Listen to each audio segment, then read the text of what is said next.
Steny Carlin Polia Mondriakini. Je suis gabonaise, je suis mariée, je suis mère de 2 enfants et également titulaire d'une licence professionnelle en gestion marketing et action commerciale obtenue à ISAM. Je suis également alumni à Dakar. C'est d'ailleurs au sortir de cette formation que j'ai développé mon initiative d'entreprise. En parcours professionnel, j'ai tour à tour exercé les fonctions du commercial, gérante d'entreprise, technico-commerciale et actuellement directrice commerciale d'une entreprise de négoce internationale. Je suis la fondatrice de l'agence La Gabonaise Commerciale, qui est une agence d'assistance commerciale externalisée. Et sur le plan des actions communautaires, je suis membre de plusieurs ONG, dans la plateforme Entrepreneurs, dans l'ONG Fréquence Plus, qui est une ONG qui lutte contre les maladies cardiovasculaires.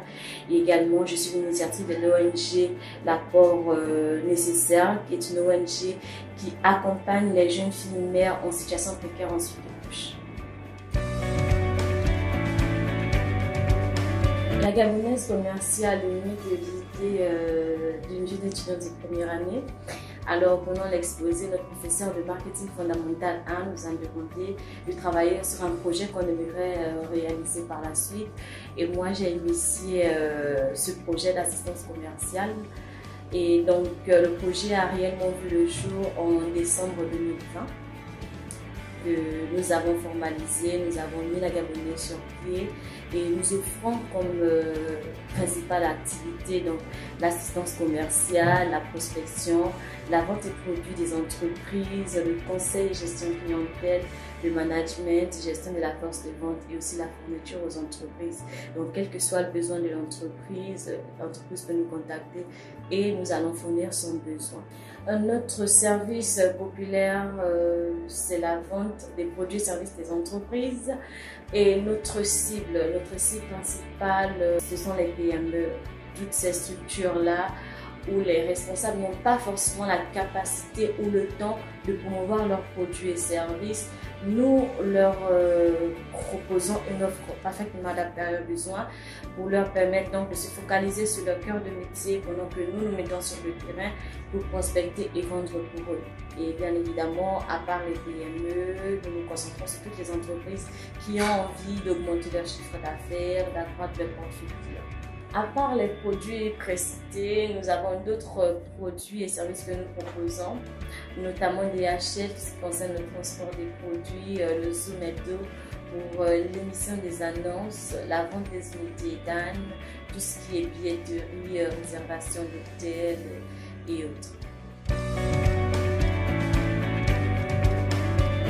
Les formations qu'il faut pour exercer un tel métier, je citerai déjà le marketing, les actions commerciales, le commerce international et après je dis très souvent que la connaissance c'est bien, le diplôme c'est bien, mais ce qui importe c'est la compétence.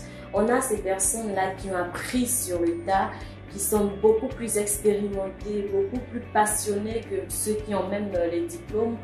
Donc, pour exercer un tel métier, je me dis que toutes les personnes qui sont déterminées, qui aiment le contact avec la clientèle, qui sont aptes toujours à être sur le terrain, qui ont une bonne organisation et qui sont toujours présents pour les clients, peuvent bien développer une telle activité. Ensuite, comme qualité de recommandation, comme je disais, il faut être passionné, il faut avoir de la résilience, il faut aimer le terrain, il faut beaucoup aimer le contact avec les prospects, il faut être présent toujours là pour mieux cerner leurs besoins. Et formalité administrative requise, tout simplement, c'est cette question, je dirais que le plus important, c'est la compétence. C'est la compétence qui prime. Lorsqu'on a envie de développer cette activité, il faut être compétent. Il faut savoir identifier le besoin du client, même sans que le client ne puisse exprimer son besoin. C'est la particularité du commercial.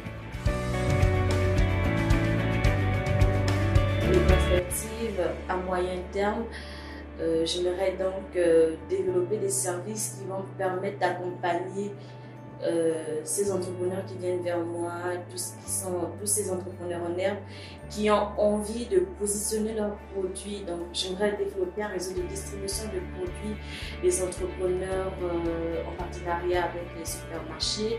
J'aimerais également mettre un service de livraison qui va donc permettre de mieux connecter les clients aux entrepreneurs, donc aux produits de tous qui m'auront fait confiance.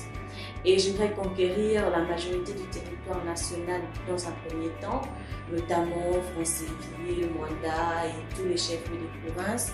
Ensuite, j'aimerais mettre sur pied une plateforme qui permettra aux entrepreneurs gabonais de commercialiser leurs produits à l'étranger et aux entrepreneurs étrangers de commercialiser leurs produits en toute liberté au Gabon grâce à la Gabonaise commerciale.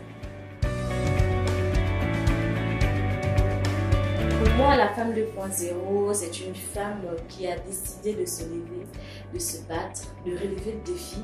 C'est cette femme-là qui a décidé de mettre à contribution du développement économique, social et politique du pays, ses connaissances, ses acquis. C'est cette femme qui a la capacité d'allier vie professionnelle et vie familiale. C'est cette femme qui est boss, épouse et mère et qui n'éprouve pas des difficultés pour vivre, qui s'épanouit très bien. La femme 2.0, c'est celle-là qui participe activement au développement économique, social et politique du pays, de son pays, du continent et du monde. Et bien sûr que oui, je m'identifie en tant que femme 2.0.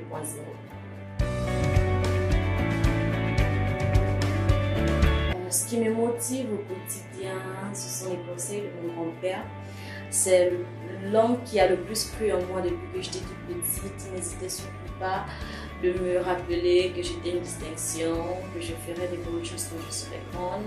C'est quelqu'un qui m'a beaucoup motivée, qui a vraiment créé cette personnalité en moi, qui m'a permis de m'exprimer. Bien évidemment, je suis un peu timide de nature, mais grâce à ses conseils, j'ai appris à m'affirmer.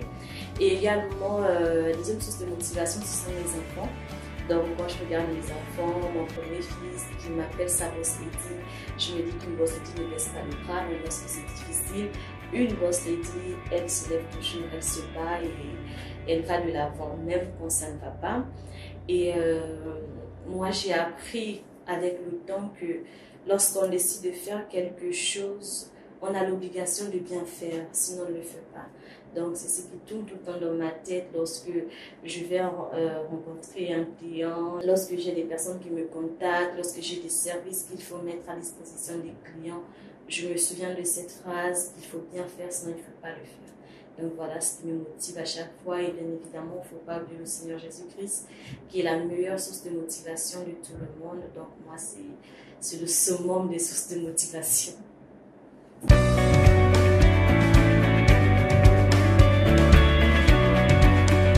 Pour suivre plus de contenu édifiant, rendez-vous sur notre chaîne YouTube P. Ralph Films. Likez, commentez, partagez et abonnez-vous.